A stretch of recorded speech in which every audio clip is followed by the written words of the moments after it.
días. Pues estamos iniciando la semana y vamos a informar, como siempre lo hacemos los lunes, sobre los precios, quién es quién en los precios de los combustibles y también sobre las remesas, lo que envían nuestros paisanos a sus familiares, que nos ayuda mucho, es lo que más apoya la economía popular, la economía de nuestro país. Vamos a que nos informe Ricardo Sheffield. Luego, el arquitecto Román Meyer va a informar de lo que está haciendo la Secretaría de Desarrollo Urbano para que se amplíen y se construyan nuevos espacios deportivos en el país. Va a informarnos sobre el avance en este aspecto. Ya nos los pidieron y por eso va a informar el secretario de Desarrollo, que viene acompañado de Luis Hernández Palacios, que es procurador agrario, también está aquí con nosotros. Bueno, pues Ricardo. Gracias, señor presidente. Muy buenos días a todas y a todos ustedes. ¿Quién es quién en el precio de las gasolinas y del diésel? En esta semana que concluyó, el precio promedio en todo México fue para la gasolina regular de 21 pesos con 44 centavos, de 23 pesos con 30 centavos para la premium y de 22 pesos con 55 centavos por litro para el diésel. Con corte el 10 de marzo, el precio internacional de la mezcla mexicana de petróleo, $102 con 49 centavos. Empieza una ligera baja, ojalá se mantenga para bien de la economía mundial, porque este es un problema que nos está afectando a todos los países del mundo. Y en esta semana es una situación histórica, por primera vez 100% de incentivo fiscal del IEPS a la premium, a la regular y al diésel. Habíamos tenido momentos en que algunas de ellas habían tenido este subsidio, este incentivo fiscal, por instrucciones del señor presidente, por esta dinámica en la cual por sus instrucciones está buscando que el precio sea el precio de noviembre del 2018, aplicando solamente la inflación, y eso se está logrando y claramente nos beneficia de manera directa e indirecta a todo el pueblo de México. Y aquí ustedes pueden notar esta situación también en los promedios por marcas. La mayoría de las marcas están haciendo un buen trabajo y en general están reflejándolo en sus precios. Reco, Chevron y Akron ojalá hicieran un esfuerzo mayor, son las tres marcas más caras la semana pasada, mientras que Repsol, ExxonMobil y Orsan son las tres marcas más baratas. Si nos vamos por regiones, y es importante observar, ahora varios medios de comunicación se han dado a la tarea de hacer análisis sobre este tema de las gasolinas y los combustibles. Qué bueno que nos empoderan con información. Esa información está disponible en distintas fuentes, como es la página de Profeco. Pueden ver la columna, que creo que es importante resaltar, de la TAR. La TAR en cada región es el precio promedio. Ese es el precio al que vende Pemex a los gasolineros. En cada una de las regiones es diferente. Por tanto, en cada una de las regiones también es diferente el precio promedio del producto al público. Y de ahí se saca gasolinera por gasolinera cuál es el margen que tiene cada gasolinera, y lo podemos saber con precisión de las 12,500 gasolineras que operan en el país. Por eso esta gasolinera en particular, como un ejemplo, es la que tiene el mayor margen. 2 pesos con 36 centavos tiene esta gasolinera de Pemex como margen en Benito Juárez, Quintana Roo, en Cancún, y tiene por tanto un precio promedio al público alto, 23 pesos con 20 centavos por litro para la gasolina regular. La más económica, como un ejemplo también, aunque hay un ejemplo de la más económica en cada una de las 8 regiones en que se divide el país para este tema, es también de Pemex, es en Minatitlán, Veracruz, con un precio al público de 20 pesos con 19 centavos, 16 centavos de margen, ahí la gran diferencia. Estos sí están pensando en los consumidores. Y luego tenemos la gasolina premium, donde BP es el ejemplo del margen más alto, 3 pesos con 87 centavos, estos angelitos en Iztapalapa, aquí en la Ciudad de México, con un precio al público en consecuencia muy alto de 26 pesos con 6 centavos por litro. Luego tenemos la más económica con un margen de 16 centavos, es de franquicia Pemex en Apaseo el Grande, Guanajuato. Allá mis paisanos tienen a 22 pesos con 41 centavos el litro de la gasolina premium. Y en el diésel de BP, el precio más alto con el margen más alto en Carmen, Campeche, 24 pesos con 65 centavos precio al público por litro, un margen de 3 pesos con 14 centavos, mientras que franquicia Pemex en San Cristóbal de las Casas, Chiapas, con un precio de 22 pesos 37 centavos por litro, tiene un margen de 21 centavos. Y precisamente esta política del gobierno del presidente Andrés Manuel López Obrador en relación a los combustibles como un factor importantísimo para poder mantener una inflación baja y regular, el mercado en nuestro país en condiciones muy adversas por la pandemia y por esta guerra en Ucrania. Tenemos que México es uno de los países que tiene el combustible más económico en estos momentos para el público, para el consumidor, para el pueblo en general. Alemania, tenemos el precio ya convertido a pesos por litro de 45 pesos con 60 centavos el litro. Francia, 43 pesos con 82 centavos. España, 39 pesos con 74 centavos, y en España sigue subiendo, está en una situación muy complicada. Estados Unidos convirtiéndolo de galones a litros y de dólares norteamericanos a pesos, 32 pesos con 62 centavos. Todas las ciudades fronterizas lo están pudiendo constatar día con día. Ya había un incentivo especial a la zona fronteriza, ahora es mucho más marcado con este 100% de subsidio al IEPS. China, 28 pesos con 61 centavos el litro, y en México el promedio de 22 pesos con 42 centavos. Esto es el cierre de la semana pasada y estamos hablando de la gasolina de bajo octanaje. En acciones de verificación, comentarles que atendimos 186 denuncias a lo largo de la semana. La mayoría de ellos se concentraron en 2 gasolineras que verificamos en el Estado de México y aquí en la Ciudad de México. Realizamos 154 visitas, aunque con 2 verificaciones atendimos la mayoría de estas denuncias. Tenemos una gasolinera que no se dejó verificar. Esta gasolinera es de Fred Hernández Flores en Misantla, Veracruz. Mr. Fred, pues ya déjese verificar porque ya se hizo acreedor una multa de 800,000 pesos y lo vamos a visitar, como lo hicimos hace unos días aquí en la Ciudad de México. Lo vamos a visitar la CRE, la ASEA y la Profeco juntos. Como también no se dejaron colocar sellos, una gasolinera en Soledad de Graciano Sánchez en el estado de San Luis Potosí y otra en Torreón, Coahuila. Estas 2 gasolineras se hicieron acreedores a suspensiones y no permitieron la colocación de sellos, lo cual aparte es la comisión de un delito. Y queremos platicarles sobre estas verificaciones que realizamos a una gasolinera en la Ciudad de México, en la colonia Anzures, de la alcaldía Miguel Hidalgo, en donde la Profeco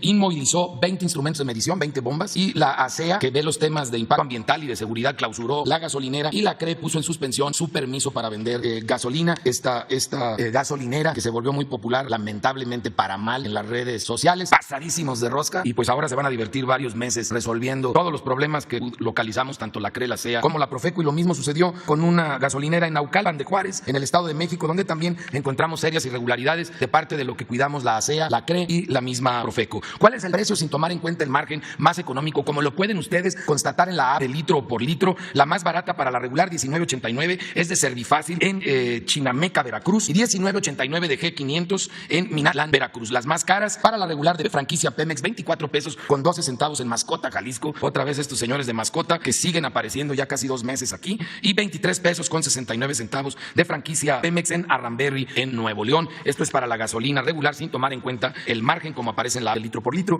Para la premium, la más barata, 21.49 de Servifácil en Centro Tabasco y 21.51 por litro de franquicia Pemex en Veracruz, Veracruz. Las más caras, otra vez Shell para la premium en Miguel Hidalgo, Ciudad de México, 30 pesos con 49 centavos, esto es la semana pasada, y 29.99 de Shell en Querétaro, también de la Shell. Ahora sí que hay un dicho que dice que necia la burra al trigo, que ojalá se vuelvan solidarios los de Shell, particularmente en este combustible. Ellos alegan que hace maravillas el combustible. La verdad es uno más de los combustibles, perfectamente sustituible por el de cualquier otra franquicia, no es turbocina ni es nada por el estilo. Diésel más barato, 20.70 de franquicia Pemex en San Juan del Río, Querétaro, y móvil 21.25, esto en Pánfilo Natera en Zacatecas. Las más caras, 26.19 por litro en Tlalnepantla, en el Estado de México, de Shell, y 25.60 por litro de franquicia Pemex, otra vez en Mascota, Jalisco. Y seguimos atendiendo el tema de que no cobren los sanitarios de preferencia y sobre todo que los mantengan limpios. Vámonos al gas LP. También hay una ligera tendencia a la baja, que ojalá para bien de todos los países, de toda la humanidad, siga a la baja porque son récords históricos que se han alcanzado. El 9 de marzo, si convertimos a kilos y a pesos, el precio internacional sería de 33 pesos con 50 centavos por kilo, mientras que el promedio de las 145 regiones en nuestro país fue de 24 pesos con 26 centavos por kilo. Si lo vemos para tanques estacionarios en litros, el precio internacional fue de 17 pesos con 88 centavos y el precio promedio de las 145 regiones en nuestro país, 13 pesos con 5 centavos, un precio significativamente por abajo de los promedios internacionales. Y seguimos encontrando varios expendedores de gas LP que dan por abajo del precio máximo todavía en cada de estas regiones. Hay ejemplos en Tlaxcala, en Oaxaca, en Chiapas y en el estado de Hidalgo. Grupo Centurión en Tlaxcala,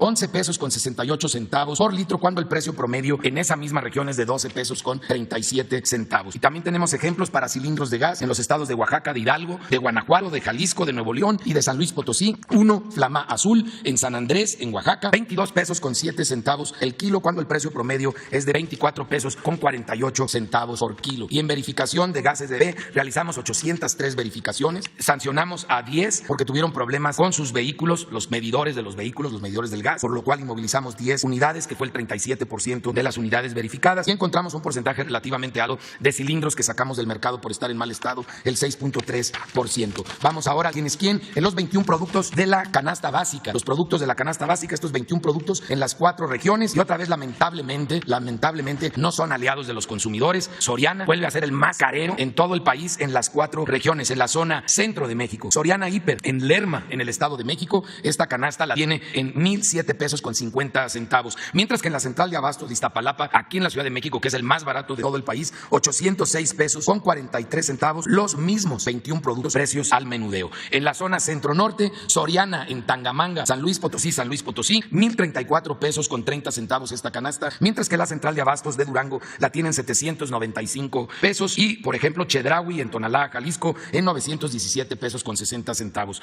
Y en la zona norte, Soriana Hiper, San Nicolás, en San Nicolás de los Garza, en Nuevo León, tiene a 1,010 pesos con 95 centavos esta canasta. Y la central de abastos de Monterrey, Nuevo León, la misma canasta, y ahora sí que prácticamente en la misma zona. Monterrey, Nuevo León, 834 pesos con 30 centavos. Y por último, en la zona sureste, Soriana Hiper de Acapulco tiene a 991 pesos con 90 centavos esta canasta. Y la central de abastos de Villahermosa, Tabasco, la tiene en 842 pesos con 10 centavos. Si le buscamos, vamos a encontrar esos productos que necesitamos en casa a precios bajos, de proveedores que sí sean conscientes de que deben de apoyar a los consumidores, al pueblo donde viven. Vamos ahora a las remesas, esas héroes y heroínas que han estado enviando sus remesas en promedio de $350 a sus familias acá en México, principalmente a mamá y a esposa. Y tenemos nosotros que se vuelve a superar el récord en este año. Estuvimos 73.35% por arriba de las remesas del 2018, 58.19% por arriba de las del 2019, 49.98% por arriba del año 2020 y 19.57% por arriba de las del año pasado. Si lo vemos en términos sexenales, lo tenemos ahí, el sexenio 2006-2012 hubo una ligera baja al final del sexenio, sobre todo la segunda mitad del sexenio. Luego, con el sexenio de Peña Nieto, se duplicaron las remesas que enviaron esas heroínas y héroes acá a nuestro país, y en estos 3 años del gobierno del presidente Andrés Manuel López Obrador se ha triplicado las remesas, gracias a esas mexicanas, mexicanos que son solidarios con sus familias, con sus paisanos, y que envían en promedio $350 cada mes a mamá o a esposas. Y esas héroes y heroínas deberían de tomar siempre en cuenta cuál es el tipo de cambio que le da la remesadora, que es una de las variables que hay que tomar en cuenta, y cuál es la comisión que cobran o no cobran. Y precisamente la mejor opción para envío de efectivo en el mes de enero fue Ulink, porque por $350 nos dio 7,385 pesos ya aquí en México,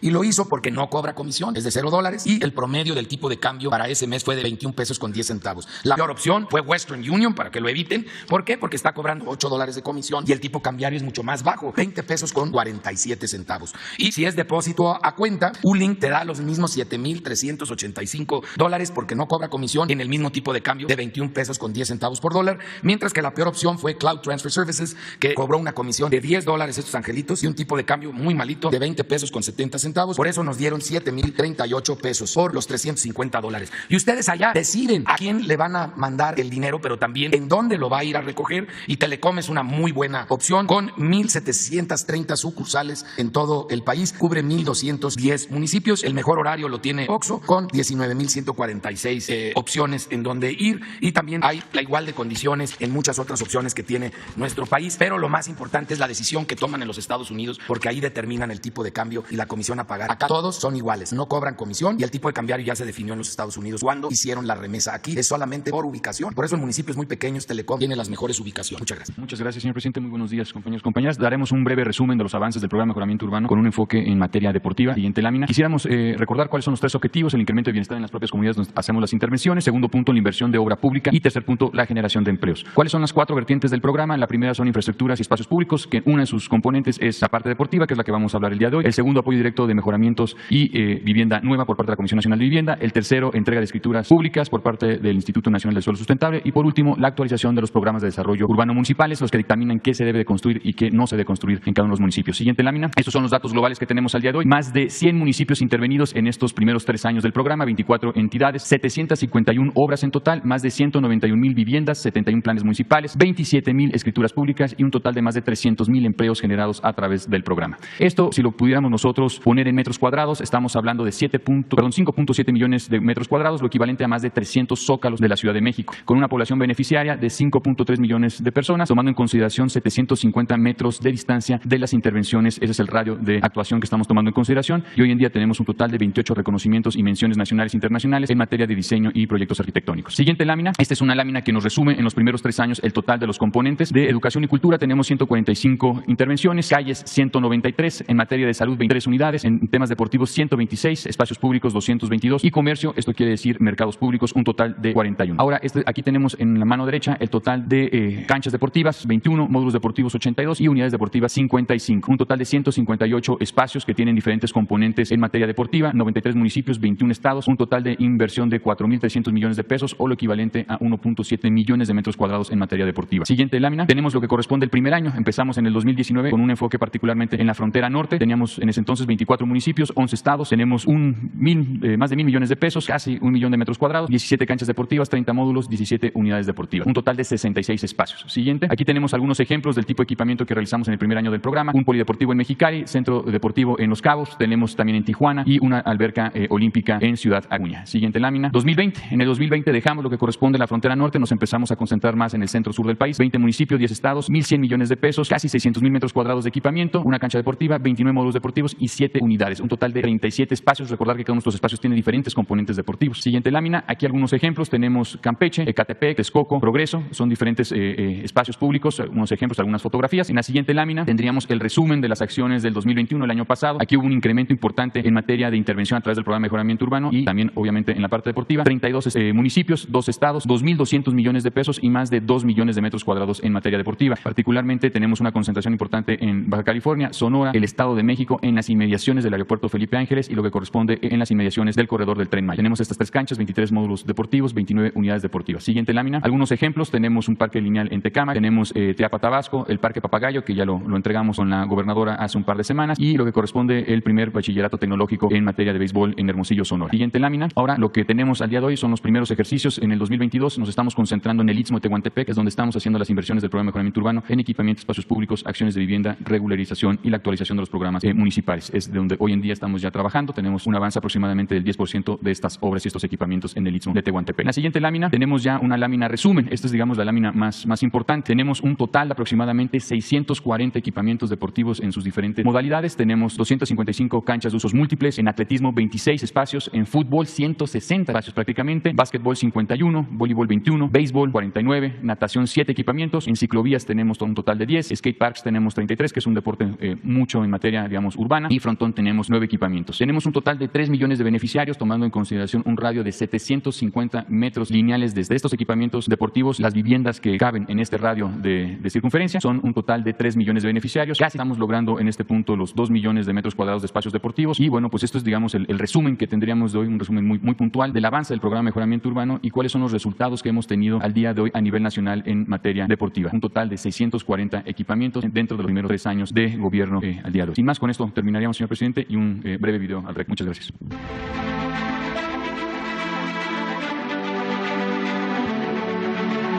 Toda la niñez, la juventud, las nuevas generaciones aquí van a tener un buen desarrollo integral para que sean una gente de grandes cualidades y deportistas. Ahorita tenemos una super obra en la cual pues, hay que explotarlo y invitar a la niñez, a la juventud, inclusive a la gente adulta pues, que haga deporte. Y ahora, con estas obras, ha sido increíble para nosotros, para toda nuestra comunidad, porque ya tenemos talleres. Mucha gente quiere venir a hacer deporte, hacer actividad, a venirse a recrear aquí, a La Lija. Entonces, muchos beneficios que estamos teniendo. Ahora ya hasta nos sentimos así como de, ya voltea el mundo a vernos también acá en La Lija. Bueno, nos benefició a todos, porque este parque antes era un basurero. Ahorita los muchachos lo están aprovechando para jugar. El gobierno hizo de un espacio que totalmente no valía la pena, un espacio muy bueno. Concluimos. Vamos a abrir para preguntas y respuestas. Hay 4 compañeras, compañeros pendientes. Juana Janet Galindo, no sé si está. Muy buenos días, señor presidente. Janet Galindo, de La Chispa, Grupo Transmedia La Chispa, Campeche, Tabasco, Yucatán, Ciudad de México. Perdón. Ayer usted nos hizo favor de compartirnos una carta que le envió su homólogo de Argentina, donde él le comenta que sería bueno fortalecer el trabajo conjunto que ya vienen realizando, sobre todo Argentina, Brasil y México, para darle más igualdad y justicia a un continente que tenemos con tantas desigualdades. Con respecto a lo económico y después de tantos problemas que hemos pasado con la pandemia, ¿cuál sería su postura y si usted estaría dispuesto a liderar y fortalecer este trabajo en conjunto? Bueno, pues en efecto, di a conocer una carta que es una respuesta a una misiva que le envié a mi amigo Alberto Fernández, presidente de Argentina, y ayer con mi esposa Beatriz, que me representó en Argentina y en Chile, me entregó esta carta y consideré importante darla a conocer porque está muy bien escrita, él es muy sincero, muy honesto, es una muy buena proclama política, es su concepción, coincido con él en casi todo, solo pienso que independientemente de esta alianza en nuestra América, debe de buscarse la integración de toda América, lo que he venido sosteniendo, así como existe la Unión Europea, que antes fue Comunidad Europea, así debe de integrarse todo el continente americano, consolidar la integración en América del Norte, que estamos llevando a cabo a través del tratado con Estados Unidos, con Canadá, pero también pensar en Centroamérica, en particular por el tema migratorio. Se requiere apoyar a Centroamérica de manera conjunta y la integración de todo el continente americano, porque significa una región con muchas potencialidades. Esa es la región más importante del mundo. Así como Alberto habla de las desigualdades, del continente con más desigualdad, así también, sin duda, es el continente con más potencial económico, comercial. Son muchísimos los recursos naturales del continente americano. Su fuerza de trabajo joven, su avance en materia tecnológica, su fortaleza en cuanto a la capacidad de consumo, de compra de los habitantes de América. Es de los ingresos por persona más altos del mundo, lo que representa la población del continente americano. Entonces, es muy buena la propuesta de Alberto y él es un muy buen gobernante, enfrentando pues los mismos problemas que enfrentamos aquí con una minoría rapaz que estaba acostumbrada a saquear, a robar, que como sucede aquí en México, también en Argentina, tienen el control de la mayoría de los medios de información y como le expuse en la carta, de manera hipócrita, luego de que ellos endeudaron a Argentina, el antecesor, con gobiernos extranjeros, con el Fondo Monetario Internacional, contrajo una deuda enorme, les dieron todo ese dinero porque habían elecciones y querían que se reeligiera el que estaba de presidente. Entonces no les importó sobrepasar los límites de capacidad de pago de Argentina y luego de que endeudan a Argentina, empiezan una campaña en contra del que hereda esa enorme deuda. Afortunadamente ya se logró un acuerdo, les están dando plazos, aceptó la propuesta del Fondo Monetario Internacional y es un respiro para Argentina y como me dice Alberto, ya el año pasado crecieron, después de una situación muy crítica, al 10.5% y yo espero que les vaya bien y eso es lo que puedo comentarte. Me gustaría incluso, porque mucha gente no tiene acceso al internet, pero sí nos escucha por la radio en todo el país, sí está pendiente de las mañaneras. ¿Por qué no la lees, de favor, la carta? Porque esto llega a más personas. Sí, buenos días. La carta dice así: Andrés Manuel López Obrador, presidente de los Estados Unidos de México, presente. Mi muy querido amigo, hemos tenido el placer de recibir en nuestra Argentina Beatriz, tu compañera de vida. Ha seducido a todos con su frescura, su maravilloso carácter y su envidiable inteligencia. Sus comentarios teológicos me fascinaron. Aunque dejó en evidencia mi supina ignorancia religiosa, ha echado luz sobre lo poco confiable que resultó ser San Pablo. Entendí que María Magdalena era mejor persona de lo que dicen los moralistas y descubrí que Judas Tadeo no era tal. Bromas aparte, su conversación es atrapante. Me acompañó a un acto conmemorativo del Día de la Mujer y dejó un extraordinario mensaje ante decenas de miles de personas reunidas en un barrio humilde de los alrededores de esta ciudad. Créeme que te ha hecho quedar muy bien a ti y a tu siempre querido pueblo. Tienen en ella a una gran representante de esa sociedad mexicana que tanto amamos y valoramos los argentinos. Quiero agradecerte las palabras que has escrito en tu carta. Han sido un bálsamo para mi espíritu en un tiempo tan difícil como el que me ha tocado enfrentar. Un país endeudado irresponsablemente que sumió en la pobreza a millones de compatriotas es lo que han dejado quienes me precedieron en el gobierno. El resto del daño lo hizo la pandemia. A pesar de todo, estoy seguro de que lentamente vamos poniendo el país en la senda del crecimiento. El 2021 terminó con un incremento del PIB del 10.3% y ya tenemos más empleos formales que los que se registraban antes de desatada la pandemia. Ahora nos queda cerrar el plan de facilidades extendidas con el Fondo Monetario Internacional. Esta es la tarea más penosa. No hay nada que peor que confrontar posiciones con los cultores del peor capitalismo financiero. Aún así, hemos obtenido un acuerdo beneficioso para el país, pues evitamos los típicos planes de ajuste con los que los neoliberales pretenden resolver los desequilibrios económicos. Para ellos, los desmanes que causen los poderosos deben resolverse a costa del sacrificio de los más vulnerables. Esa lógica nunca conlleva soluciones justas y eso irrita a cualquier hombre de bien. He visto que has estado con mi querido amigo Lula. Es una gran persona y el mayor líder de Sudamérica que ha tenido y tiene. Deberíamos acompañarlo en todo lo que esté a nuestro alcance. Si eso ocurriera, le haría un gran bien al sufrido pueblo brasileño. Pero además, imagino que nos permitiría fortalecer el México-Brasil-Argentina, un eje en torno al cual podría encaminarse la política de la región en pos de una mejor calidad democrática y fundamentalmente en una más justa distribución del ingreso. Nunca debemos olvidar que vivimos en el continente más desigual del mundo. Ingenuamente creí que el dolor que nos causaba la pandemia, con tanta enfermedad y tanta muerte, nos haría revisar la injusticia global en la que vivimos. Pensé con esperanza que el capitalismo se revisaría. Se animaría a recuperar la ética social que mancilló por la avaricia de los poderosos. Me equivoqué. Tras la pandemia no logramos mejorarnos como humanidad. Solo corroboré que los que eran buenos tras la pandemia resultaron buenísimos, pero los que eran malos acabaron siendo peores. Creo, querido Andrés Manuel, que debemos unir esfuerzos para cambiar esta realidad tan indignante. Creo también que debemos ponernos al frente de aquellos que tenemos firme convicción de que a los únicos a los que les debemos lealtad es a aquellos que han quedado atrapados en el cono de la marginación y la pobreza. Si el capitalismo sigue acotando el número de consumidores, empobreciendo sociedades, un día asistiremos impávidos a su propio suicidio. Tanta inmoralidad no puede resultar impune. Le dije a Beatriz que quiero recibirte en Argentina. Sé que no eres amigo de salir de México, pero deberías hacer una excepción solo para arreglar la vida de alguien que te quiere, te respeta y te admira. Ese soy yo. Si algo bueno me ha dejado este tiempo tan difícil fue el haberte conocido. Una vez Angela Merkel me preguntó cuál era mi opinión sobre vos. Es la primera vez en muchas décadas que México tiene como presidente a un hombre decente y eso en México es una revolución. Le dije sinceramente, gracias por los buenos augurios del hijo que llegará en abril. Te confieso que aún me conmueve la novedad. Después de abril, además de conmoverme, no me dejará dormir. Espero verte y abrazarte muy pronto. Aquí donde el continente termina, tienes un amigo para siempre. No lo olvides. Recibe todo mi afecto. Sinceramente, Alberto Fernández. Pues esa es la carta que dimos a conocer ayer y un abrazo fraterno para Alberto. ¿En algún momento piensa hacer un viaje, una visita a Argentina? No lo descarto. Tengo ya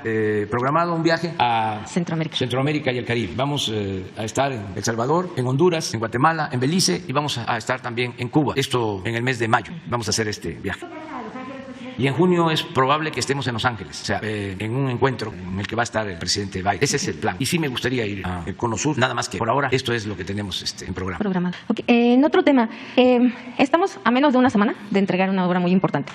Para usted, ¿qué significa esto? Dejar estas obras y impulsar tanto al sureste, que estuvo muy descobijado con todos estos proyectos. Bueno, pues ayer me comentaron que fueron muchos a visitar el aeropuerto Felipe Ángeles. Mañana se va a informar sobre esta visita dominical al aeropuerto Felipe Ángeles y ya estamos por entregar esa obra el 21 de marzo. Es una gran obra, una magna obra que se hizo en 2 años y medio con una inversión muy ajustada que significó ahorrarnos más de 100,000 millones de pesos y es una obra de mucha calidad. Es de los mejores aeropuertos del mundo. Sin duda, el mejor aeropuerto de México, pero también de los mejores aeropuertos del mundo. Entonces mañana vamos a informar de cuántos fueron con sus bicicletas al Felipe Ángeles. ¿No tiene todavía cifras preliminares de los visitantes de ayer? Esperamos para mañana, pero sí llegaron muchos. Claro. Y fue un paseo. Sí. Y se hizo porque ya una vez que empiece a operar, pues ya no se va a poder ir en bicicleta por las pistas. Pero ya se está avanzando y lo importante es que los ingenieros militares pues están cumpliendo y van a entregar la obra, ¿no?, al pueblo de México, a los ciudadanos. Eso es lo que puedo comentarte. No sé si hay otra. Nada más, sí, rapidísimo. Si nos pudiera dar una opinión, va a haber una subasta de los bienes del expresidente Miguel Alemán en París. No sé si usted tenga conocimiento de esto. Esta subasta se dio a conocer el fin de semana y se va a realizar el día 23 de este mes. No tengo información sobre la subasta. Voy a enterarme de qué se trata. Desde luego que tienen todo el derecho, ¿no?, de hacerlo. La familia tiene el derecho de hacerlo y tenemos que ser respetuosos de estas decisiones. Pero quiero saber qué es lo que se va a subastar. Bueno, ¿mande? Son los bienes que están dentro del departamento, lo que el departamento que llegó a ocupar el expresidente en algún momento allá en París. Sí, y tienen pues todo el derecho y merecen respeto. Muy bien. Miguel Arzate. Muy buenos días, señor presidente. Miguel Arzate, del Sistema Público de Radiodifusión del Estado Mexicano, Canal 14. Preguntarle, presidente, ¿cómo le fue en su gira de este fin de semana? Tuvo la oportunidad de supervisar las obras que se realizan en la presa Peñitas, en el río Grijalva. Ahí se reunió con el canciller Marcelo Ebrard y también estuvo ahí el embajador de Estados Unidos en México, Ken Salazar. Preguntarle cómo le fue en esta gira y sobre todo saber sobre qué conversó con el canciller Marcelo Ebrard. Bueno, fue una gira muy importante porque iniciamos en la frontera, en Tapachula, el viernes y tratamos el tema migratorio. También fuimos a ver un vivero que produce alrededor de 30 millones de plantas por año. Es el vivero más grande de México, que está a cargo de la Secretaría de Defensa. Y con ese vivero estamos sembrando en Chiapas 200,000 hectáreas de árboles frutales y maderables y trabajan más de 80,000 sembradores. También estuvimos en el puerto Chiapas porque ya toda esa región va a ser parte de un plan integral para el desarrollo del Istmo y del sureste manejado por la Secretaría de Marina. Entonces estuvimos en el puerto Chiapas, donde también se están contemplando inversiones, y luego en Arriaga, porque se va a rehabilitar toda la vía de ferrocarril desde Ixtepec hasta Ciudad Hidalgo, hasta la frontera con Guatemala, más de 400 kilómetros. Esto también a cargo de la Secretaría de Marina, en el tren y los puertos. Visitamos Peñitas, ahí evaluamos todo el plan de modernización de las hidroeléctricas. Es el plan de modernización de hidroeléctricas más importante del mundo. Vamos a trabajar, ya se está haciendo, en 18 hidroeléctricas. Se van a adquirir un poco más de 120 turbinas nuevas para estas hidroeléctricas. Estamos hablando de una inversión de más de $1,000 millones en estas hidroeléctricas en el país. Desde luego, las hidroeléctricas del río Grijalva. Luego supervisamos una obra, una carretera que va a permitir ahorrar 1 hora de tiempo en el traslado de Villahermosa a Tuxtla, o de Tuxtla a Villahermosa. Se van a hacer 2 horas y media por este libramiento, y se va a inaugurar ya esta obra, que son alrededor de 20 kilómetros. Se va a inaugurar en julio, va a estar terminada. Luego estuvimos también en Estación Chontalpa, porque ahí se va a hacer un ramal de 100 kilómetros hacia Dos Bocas, un ramal de ferrocarril, y se va a rehabilitar toda la línea desde Coatzacoalcos hasta Palenque del ferrocarril, y ya está muy avanzada la línea férrea del Istmo, de Salina Cruz a Coatzacoalcos. Entonces estamos hablando de que se van a rehabilitar en el sureste, en este gobierno, 2.500 kilómetros de vías férreas, lo que no había sucedido nunca, y vuelven los trenes de pasajeros. Entonces a eso fuimos, y ayer visitamos la refinería de Dos Bocas, que pues está en pleno proceso de construcción y se va a terminar en julio, y nos va a permitir procesar 340,000 barriles diarios de gasolina, de crudo, de petróleo crudo, para producir como 190,000 barriles diarios de gasolina. Con esa refinería, con la que compramos en Texas, y con la coquizadora que se está construyendo en Tula, para para el año próximo ya somos autosuficientes en gasolinas y desde luego en diésel, que ya lo somos al día de hoy, si sumamos lo que produce de diésel la refinería que compramos a Shell. Entonces, ahí va adelante el plan. Estamos pensando en cómo no pararnos, porque la industria de la construcción es muy bondadosa, porque permite reactivar pronto la economía y genera muchos empleos, pero es por obra, por periodo. Ahora tenemos 30,000 trabajadores en Dos Bocas, pero va a operarse al término la refinería solo con 1,100 y tenemos que darle ocupación a los cerca de 29,000 que ya a finales de este año no van a tener empleo ahí. Desde luego va a estar todavía el Tren Maya, pero queremos impulsar mucho los 10 parques industriales del Istmo y vamos a trabajar en eso para que no dejemos de dar empleos, porque esto es fundamental. Entonces eso fue lo que hicimos. Invitamos al embajador Ken Salazar, embajador de Estados Unidos en México, y nos acompañó con Marcelo Ebrard. Hoy vamos a tener una reunión con un funcionario del gobierno de Estados Unidos, el encargado de la política de seguridad interna en Estados Unidos, Mallorca, a las 12 del día, y pues estamos trabajando. ¿De qué dialogaron Marcelo Ebrard y usted también con el embajador? ¿De qué dialogaron? Pues de temas que tienen que ver con la migración, que tienen que ver con la integración económica. Son muy buenas las relaciones con el gobierno de Estados Unidos. ¿Con Marcelo Ebrard tuvo la oportunidad de hablar de este mensaje al Parlamento Europeo? Sí, cómo no. Y pues él está totalmente de acuerdo con la postura que asumimos. Sabe bien que no es un asunto de preocupación por los derechos humanos, ni es un asunto diplomático, es un asunto por entero político. Entonces, para los que decían del por qué no contestaba a la Secretaría de Relaciones Exteriores y por qué contestó a la presidencia, porque es un asunto político. Aún siendo un asunto diplomático, es facultad del presidente atender la política exterior. Sin embargo, ni siquiera se puede decir que se trata de un asunto diplomático, es un asunto político. Y si somos estrictos, politiquero. Entonces, ni hablar de eso. Pues. Un segundo tema. El jueves pasado en la Cámara... de risa, si no fuese porque se trata de una institución de otro país o de otro continente, pero la verdad son muy irresponsables y muy entrometidos, tienen mentalidad colonialista.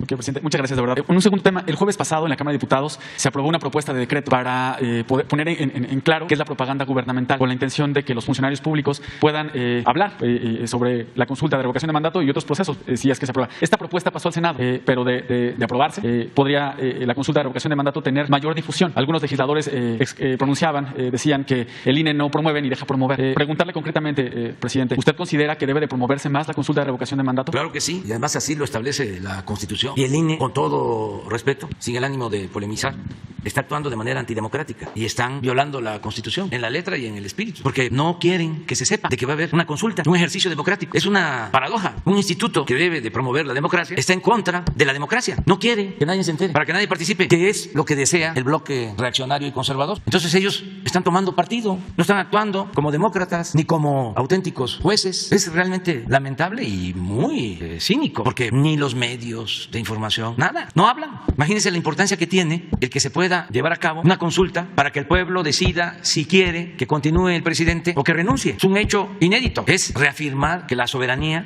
dimana del pueblo, que es el pueblo el que manda, que es el pueblo el que decide, que además, si tenemos diferencias, como las tenemos, la mejor manera de resolverlas es por la vía pacífica y democrática, no con el golpismo, porque si no se opta por la vía democrática, ¿por qué están optando Claudio X González y los traficantes de influencia y los periodistas vendidos o alquilados? Más que periodistas, los dueños de los medios de información convencionales, no todos, pero sí la mayoría, o los intelectuales orgánicos. ¿A qué apuestan? Al golpismo mediático. No es el que haya un golpe de Estado militar, no, es tener al gobernante que no se les arrodilla en salmuera, a fuego lento, con guerra sucia, permanente, con campañas de calumnia, con desprestigio, para buscar socavar su autoridad moral y política. Por eso hablo de golpismo. No les ha funcionado ni les va a funcionar, pero es muy interesante que la gente lo sepa. Lo que quieren es tener un presidente débil, porque ¿qué sucede cuando el presidente es débil? Ellos roban a sus anchas. Eso ya lo hemos vivido. Yo no voy a olvidar cuando me entrevisté con el presidente Peña, siendo él todavía presidente constitucional y yo presidente electo, y en la plática me dice, me traicionaron. Como yo soy historiador, y en una segunda reunión ya le dije, ¿y quiénes fueron?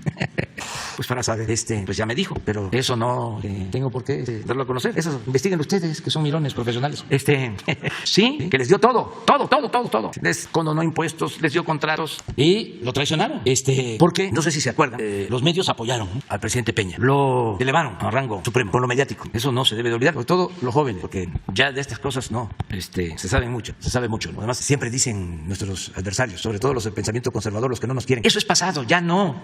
¿Cómo no? El que no sabe de dónde viene no va a saber hacia dónde va. No, vamos a declarar el fin de la historia, no. ¿Quieren que nos dé amnesia? No. Bueno, lo elevaron y después le dieron la espalda, hasta lo convirtieron en el payaso de las cachetadas, burlándose de él. Entonces, esa estrategia golpista pues no debe de dejar de tener un contrapeso. Cuando menos que la gente sepa, tenga información, porque, repito, no son las bayonetas, no son los tanques, es el desprestigiar, calumnia, que algo queda. Y vas quitándole fuerza para que no haya transformación, para que siga la misma corrupción de siempre, para que podamos seguir robando y para que el presupuesto sea de nosotros, no del pueblo. ¿Cómo se le va a dar al pueblo si eso es populismo, paternalismo? Hay que apoyar a los bancos, hay que apoyar a las empresas. Eso es fomento, eso es rescate, eso no es populismo, eso no es paternalismo. Lo que va a los pobres sí, lo que va a los de arriba es fomento, es el rescate. Entonces, cuando hablo de golpismo, es eso, a eso me refiero. El que reúnan dinero para tener periodistas que ganan muchísimo solo por golpear y medios que difunden campañas de desprestigio. Y esto sucede aquí, sucede en el mundo, en todos lados. Es muy articulado. Si le rascan un poquito, ni siquiera mucho, la proclama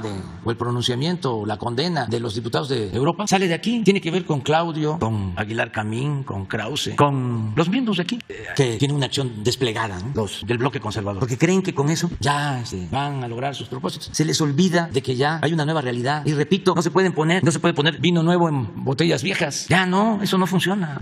Los internacionalistas, ¿no? Ahora que respondimos, qué barbaridad, qué falta de diplomacia. ¿Y dónde quedó la urbanidad política? Hay un internacionalista que fue el embajador de Calderón en Estados Unidos, Arturo Sarucán. ¿Dónde está la diplomacia? Pues yo le pregunto, ¿por qué no explica cómo fue que participó en el fraude electoral del 2006 y así se ganó el cargo de embajador? ¿Y por qué no explica, como embajador de Calderón, si en alguna ocasión informó sobre el tráfico de armas, la entrada de armas de Estados Unidos a México en el operativo Rápido y Furioso? Si envió alguna nota de las actividades de García Luna, que ahora está preso en Estados Unidos y que fue secretario de Seguridad en el gobierno de Calderón. Entonces, esto es lo que está sucediendo. Nosotros tenemos que seguir adelante. Y vuelvo también a decirlo, es normal que haya debate. Nosotros no vamos a censurar a nadie. A veces hasta insultan, mientan madre. Y no, prohibido prohibir. Libertades plenas, libertad de expresión, no a la violencia, todo por la razón y el derecho. Y pues ellos están en libertad de seguir haciendo toda su labor reaccionaria porque se oponen a la cuarta transformación. Yo les aconsejaría que siguieran así, que sigan su camino y que ya empiecen a seleccionar a sus candidatos para la presidencia, porque ya estoy viendo que hay quienes manifiestan que van a participar, la señora Lili Telles, Cuadri, pero también seguro la señora Margarita Zavala, hay tres, Santiago Krill, a lo mejor Loré de Mola, Carmen Aristegui, el presidente del PRI, ¿cómo se llama? Alejandro Moreno, hay otro del PAN que también ya, Marco Cortés, en fin, ya, Claudio, Sociedad Civil, en fin, ya, que empiecen, porque no es nada más el tiempo de la campaña, ya, lo que está haciendo Cuadri y la señora Lili Telles, pues ya es porque se necesita tiempo y van a salir otros. Ayer o antier vi a un senador, Cepeda, ¿sí? ¿Es senador o diputado? Senador. Y eso está muy bien, adelante. Pero bueno, todo por la vía pacífica, por la vía electoral. Y lo del golpismo, pues si optan por eso, pues también tienen derecho a hacerlo. Lo mejor sería, por ética, que transparentaran el dinero, lo que usan para el manejo en redes sociales y lo que le pagan a los periodistas mercenarios, golpeadores. Eso sería bueno. Pero si no, si siguen así haciendo labor de zapa, pues nosotros vamos a ejercer nuestro derecho a la réplica y no creo que nos nieguen eso, porque a veces quisieran que nos quedáramos así con los brazos cruzados, calladitos. Ustedes no hablen, porque si hablan nos están agrediendo. No, somos libres todos. La comunicación son mensajes de ida y vuelta. Esa es la verdadera comunicación. Pero en fin, ya nos pasamos. Eduardo.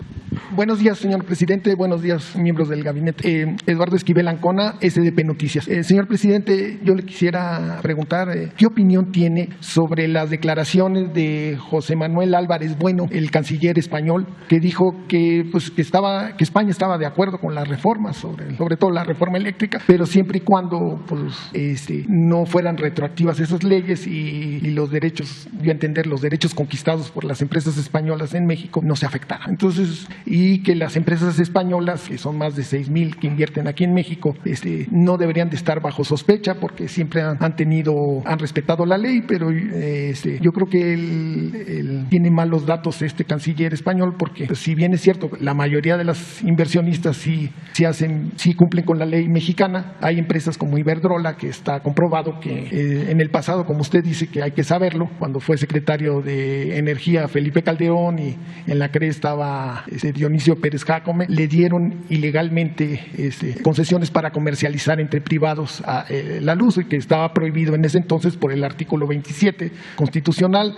Las sociedades de autoabasto tampoco eran permitidas y eso lo hicieron. Entonces hicieron un gran negocio en ese tiempo, que la auditoría Auditoría Superior de la Federación lo examinó y vio que era ilegal. Entonces, decir que no se cumplían las leyes, pues no es cierto. Y en España mismo, sí lo ha de saber el canciller, está investigada Iberdrola, ya metieron a la cárcel a un miembro de José Manuel Villarejo, lo metieron en la cárcel porque hubo actos de corrupción de la misma Iberdrola. Entonces, esto es lo que podría, y también recomendarle al canciller español que lea el libro de Oriol Mayó, El cártel español, que es un libro magnífico, que ahí viene cómo se comportan ciertas empresas españolas, no solo en México, sino en América Latina. Ese sería mi primero. Pues yo creo que se va a resolver lo de la reforma eléctrica y esto va a ayudar mucho a que ya se evite el que existan estos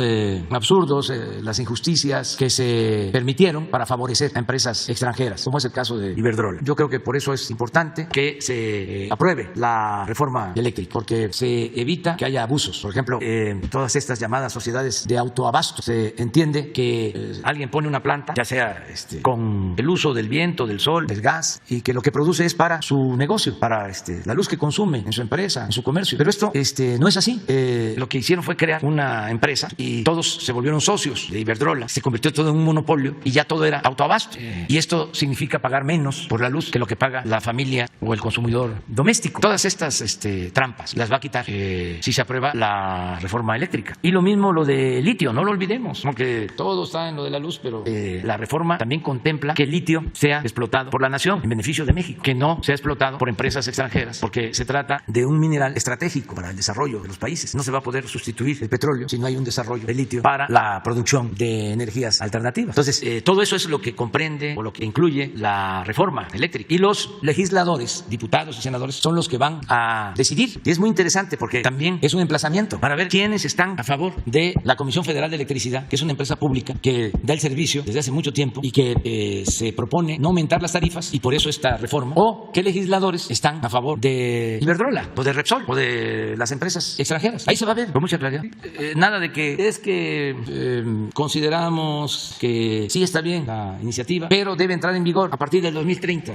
Vamos a poner un transitorio para que entre en vigor a partir del 2026. No, es que tenemos que fortalecer a la industria eléctrica nacional, porque si no nos va a pasar lo que está sucediendo en España. Y miren, aún con todo el poder que tiene Repsol, Iberdrola y todas estas empresas en España, van a tener que ponerles un alto, porque la gente ya no aguanta. Los precios en España de la energía eléctrica, del gas, son elevadísimos.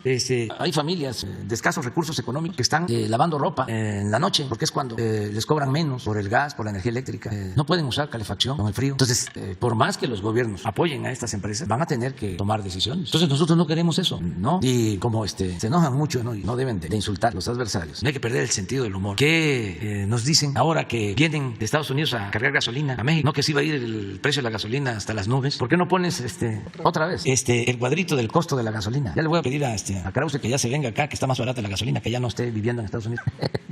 Miren, ¿saben por qué es esto? Ya se los expliqué. Primero, porque no hay corrupción. Segundo, porque tomamos decisiones desde el principio y estamos reduciendo las importaciones de combustible. Tercero, porque aumenta el precio del crudo y nosotros podemos sostener el precio, que no haya gasolinazos, que no aumente por encima de la inflación. ¿Y por qué lo podemos sostener? Porque las utilidades que tenemos por el incremento del precio del crudo nos alcanzan para no cobrar el IEPS. Pero ¿qué ganamos? Además, control de inflación. Eso se les olvida. Si no cuidamos la inflación, aunque aumentemos el salario, la inflación acaba con todo, la carestía de la vida. Entonces, si mantenemos este precio de gasolina, de diésel, controlamos inflación, o no se nos desata, no se nos va de las manos. Les voy a mostrar una gráfica sobre el impacto que tiene en la inflación lo del manejo de los energéticos. ¿Por qué no le pides a Juan Pablo que nos ponga la gráfica de la inflación en Estados Unidos y de la inflación en México? También eso es lo otro. Aunque sea poco, es menos la inflación en México que en Estados Unidos. Pero van a ver dónde está la diferencia. A ver si la tienen. Miren, este es febrero. Esta es la inflación de México, 7.3, Estados Unidos, 7.9. ¿Pero qué hace la diferencia? Que en energéticos nosotros tenemos 0.5 y ellos tienen 1.9. Y esto nos ayuda mucho, porque los tecnócratas dogmáticos llegaron a satanizar el subsidio. Cuando impusieron la política neoliberal, no se podía hablar de subsidio ni de fomento a la actividad productiva. Mientras en otros países mantenían subsidios, aquí quitaron todo y nos pusieron a competir en condiciones de desigualdad con otros países, sobre todo a los productores nacionales. Por eso se cayó toda la actividad productiva. Nosotros tenemos una política distinta y esto nos ayuda. Y somos libres, porque en un país dominado por las empresas, ¿qué esperanza puede tener el pueblo? Yo les diría que ni es bueno para las mismas empresas. Tiene que haber una separación entre lo económico y lo político. Cuando es el poder económico económico, el que domina y controla lo político, pues ya la mayoría de los ciudadanos no tiene ninguna protección, queda en el desamparo. Eso es lo que estamos ahora experimentando, el que se gobierne para todos. Muy bien, adelante. En una segunda pregunta, señor presidente, el pasado mes de junio, el Birmex firmó un contrato con un fondo de inversiones ruso para hacer la vacuna Sputnik aquí en México. ¿Esto va a seguir adelante o se va a poner una pausa? Y si se va a seguir aplicando, bueno, si se sigue aplicando la vacuna Sputnik aquí en la Ciudad de México, pues se está poniendo esa vacuna, pero más adelante habrá más compras o ya se producirá en México o se va a poner una pausa mientras está el conflicto. Bueno, se van a mantener todos los contratos, convenios que se tengan con todos los países, no se cancela nada. Y en el caso de la vacuna, pues ya no vamos a necesitar. Afortunadamente tenemos una reserva importante que nos permite proteger a la población. Todo este año tenemos ya reservas de vacunas suficientes y está por conocerse el resultado de la vacuna Patria y lo que tenemos nos alcanza. Entonces, si ya el convenio que se había hecho tenía el compromiso de adquirir vacunas en una determinada cantidad, se mantiene. Todos los compromisos se deben de cumplir y nosotros no vamos a participar en sanciones a nadie, no nos metemos. Llamamos a que se busque el diálogo, se consiga la paz, se evite la pérdida de vidas humanas, pero no nos metemos a tomar sanciones, mucho menos a mandar armas. Eso no participamos en eso. Muchas gracias, señor. Muy bien. Hans Salazar. Sí, presidente, buenos días. Hans Salazar, de Noticiero en Redes. Bueno, pues si me permite, aprovechando la presencia del secretario de SEDATU, hacer estos planteamientos, ya sí son muy concretos. Uno que ya se había planteado aquí es precisamente el tema de Tulum. El fondo del conflicto en la franja hotelera de Tulum radica en que el ejido Pino Suárez afirma que colinda con el mar. Sin embargo, existen dos títulos, el de González Avilés y el de Enrique Furken. Todas las sentencias hasta el momento dicen que el ejido Pino Suárez no colinda con el mar Caribe, sino con terrenos nacionales pantanosos. SEDATU ha participado en todos los juicios y ha defendido los dos títulos. La pregunta para el secretario, si el ejido Pino Suárez de Tulum colinda con el mar Caribe o no colinda con el mar Caribe, porque esto es clave, precisamente esto tiene que ver con toda la zona hotelera y máxime ahora con todo este desarrollo de los proyectos Tren Maya, el propio aeropuerto, porque el desarrollo turístico pues va a ser un crecimiento mucho mayor. Y si me permite ahorita concretamente otros temas en torno a SEDATU, aprovechando la presencia del secretario. Pues es Román y también podría ser Luis.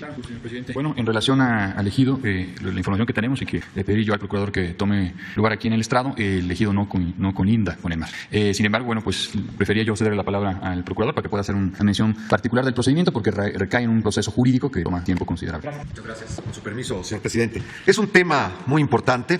Como ustedes saben, una de las orientaciones fundamentales de la reforma de 92 en la materia agraria fue la privatización de la tierra, y de ello se despertó todo un proceso de apropiación indebida a través de diversos mecanismos de las tierras ejidales. En el caso del ejido José María Pino Suárez, a través del proceso de delimitación, destino y asignación de tierras ejidales, se llevó a cabo un proceso de parcelamiento asignando la titularidad de ellos a personas que venían afuera del ejido y que fueron siendo reconocidas paulatinamente. En ese proceso de parcelamiento se modificaron los planos del ejido con el que había sido dotado y se extendió sobre unas porciones que habían sido tituladas provenientes de terrenos nacionales. Los procesos de destino de las tierras de 2006 y de 2011 fueron combatidos por los propietarios y lograron la nulidad de ese parcelamiento, del plano producto de ese proceso, y la anulación y cancelación de 1,700 títulos. Igualmente, como resultado del amparo que se interpuso contra la sentencia y que la confirmó, se estableció una medida cautelar en 2020 que prohíbe a cualquier autoridad, y principalmente en este caso a la Procuraduría Agraria, en que sí tiene funciones de autoridad, a participar en cualquier nuevo procedimiento relativo a la delimitación, destino y asignación de tierras ejidales, es decir, a parcelamientos, mientras no se resuelvan los juicios en donde se está peleando la titularidad de los terrenos colindantes con el mar. Este es el estatus que guarda. Indebidamente, el representante que existía del Registro Agrario Nacional en el estado de Quintana Roo, contraviniendo las resoluciones a las que he hecho referencia, el año pasado emitió unos nuevos títulos, motivo por el cual, y por instrucciones de nuestro señor secretario coordinador del sector agrario del Gobierno de la República, fue separado de su cargo y se reiteró la nulidad de los títulos de referencia. ¿No hay ninguno que sea válido? No, ninguno. Todos están nulificados. No existen títulos válidos en este momento en este ejido. Muchas gracias. A sus órdenes.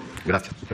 Presidente, dos puntos más. Yo quiero preguntarle, precisamente igual en torno a la Secretaría de la SEDATU, el punto punto de las que tiene que ver con invasiones a reservas ecológicas, invasiones para hacer vivienda, y esto sirve principalmente en el tema muchas veces para la clientela política de diversos partidos. Conocemos, pues lamentablemente, muchos casos de estos que se meten a espacios donde no deberían, y preguntar concretamente si la SEDATU junto con la Semarnat tienen algún tipo de coordinación concretamente con programas o solamente con las propias funciones correspondientes. Por ejemplo, el Cerro del Chiquihuite, que sabemos lo que ocurrió, la desgracia que ocurrió ahí, es una reserva ecológica invadida. El Programa Nacional de Vivienda dice que el objeto a recuperar es de la Rectoría del Estado. ¿Cómo le harán al respecto en torno al Cerro del Chiquihuite y en este caso? Y ahorita, pues, el último punto. Bueno, en relación al primer punto de cómo estamos trabajando entre ambas secretarías, en materia de planeación y ordenamiento territorial, lo que venimos haciendo es un trabajo de coordinación en el ámbito normativo. Esto quiere decir que tanto las dos leyes que nos norman, la parte urbana, la de asentamientos humanos, como la ecológica, buscamos mecanismos de coordinación. Dando un ejemplo particular, en el Istmo de Tehuantepec, con el Corredor Maya, hemos conformado el programa de desarrollo regional del Corredor del Tren Maya. Esto quiere decir que 5 estados se unieron, digamos, una propuesta política para que tengamos como sustento un programa de ordenamiento territorial en estas 5 entidades. Lo que se busca es que los 5 estados, lo que sería Chiapas, Tabasco, Yucatán, Quintana Roo, Campeche, actualicen sus programas de desarrollo y ordenamiento ecológico estatales, y a su vez nosotros, a través del propio programa de mejoramiento urbano, pero también por indicaciones del señor presidente, estaremos logrando una meta aproximadamente de 500 programas municipales actualizados al término del sexenio.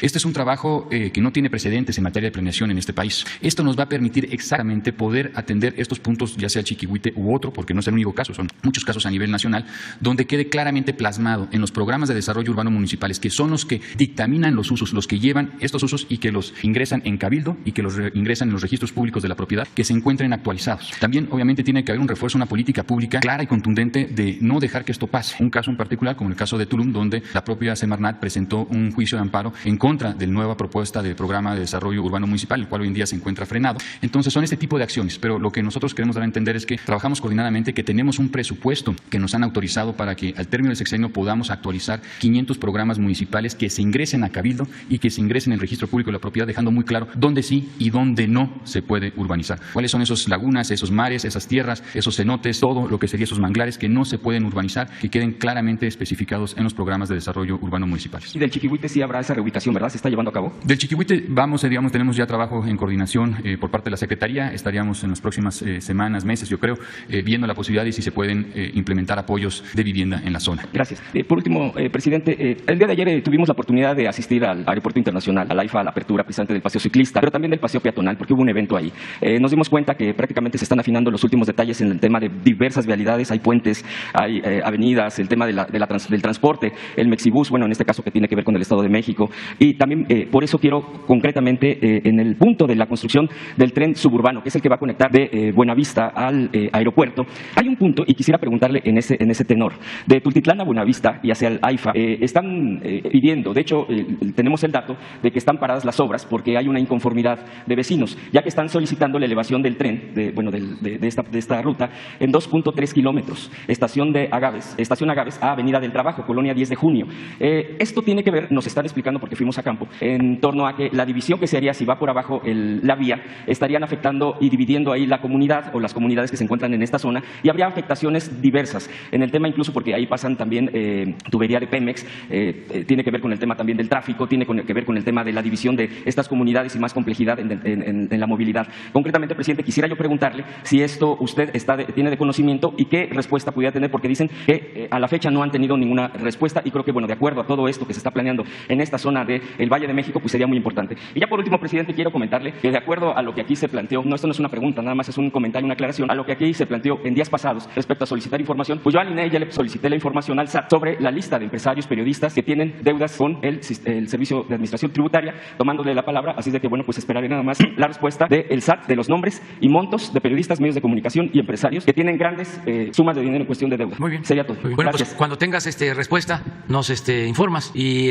acerca de lo del tren del aeropuerto Felipe Ángeles a Lechería, que es el tramo que se está construyendo, hay en efecto algunas partes donde se está dialogando para llegar a un acuerdo. Ya se tiene prácticamente todo el derecho de vía. Son como 12 kilómetros, 14, los que se tienen que liberar para unir el tren desde Buenavista hasta el aeropuerto. Entonces ya está de Buenavista a Lechería, falta de Lechería al aeropuerto. Deben de ser como unos 25 kilómetros de Lechería al aeropuerto, pero ya la Secretaría de Defensa ya construyó 8 kilómetros de vías. Ya nada más falta ese tramo, que deben de ser 12, 14 kilómetros, y en ese tramo hay todavía algunas protestas y se está, mediante el diálogo y escuchando a los vecinos, buscando ya el arreglo, porque sí nos interesa que se tenga el tren. Si terminamos el tren, ese nos va a llevar hasta el año próximo, calculo que en el primer trimestre del año próximo, pero se van a poder hacer 45 minutos desde Buenavista al aeropuerto, desde el centro de la ciudad al aeropuerto, en ese tren, 25 minutos. Entonces sí es una obra importante y sí vamos a seguir hablando con los vecinos para resolver. ¿Mande? ¿Hay ya la posibilidad de que se le diera ese asunto de elevar? Sí,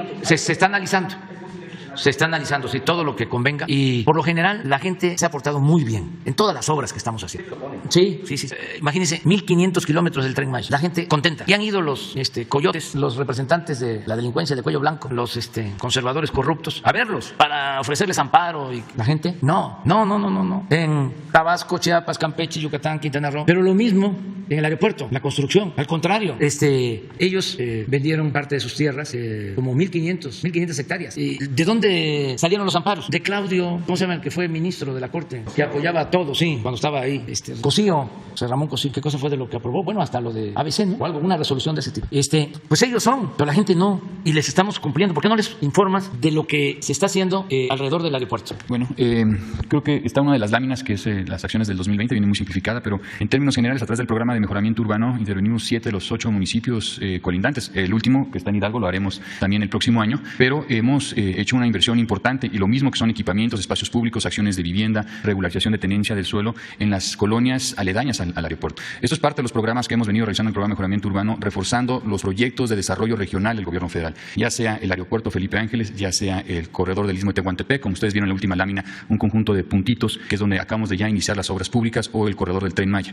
Lo que busca el gobierno federal, en este caso el presidente de la República, es dejar muy claro que el desarrollo urbano no solamente se tiene que concentrar en las inmediaciones de las estaciones o en los accesos al aeropuerto o en las 12 grandes macroterrenos que se llevarán a cabo en el Istmo para desarrollos puntuales, sino que también en las colonias adyacentes. Entonces, parte de lo que sustenta el programa de mejoramiento urbano es un acompañamiento puntual a los programas de desarrollo regional. En el 2019, particularmente, fue un conjunto de incentivos fiscales en la frontera norte. No hubo una inversión física en infraestructura como un tren, pero también nosotros entramos complementando en relación a este aspecto. Entonces, los 3 proyectos principales que tiene el gobierno federal, en este caso podrán ver, esto es en relación al 2020, podrán ver el conjunto de puntos que se están concentrando en el Estado de México. Si se pueden ir al 2021, a la lámina del 2021, ahí queda bastante más claro. Fíjense cómo todavía siguen las acciones aledañas. Esas acciones aledañas, si tuviéramos otro plano, en otra ocasión podríamos explicarlo, en qué colonias, particularmente en los municipios aledaños al aeropuerto. Lo mismo podrán ver en el caso del Tren Maya. No es coincidencia, coincide plenamente en los mismos municipios donde están las estaciones de tren. Vuelvo a reiterar, los 4 componentes son acciones de equipamientos, espacios públicos, servicios básicos, acciones de vivienda con apoyos directos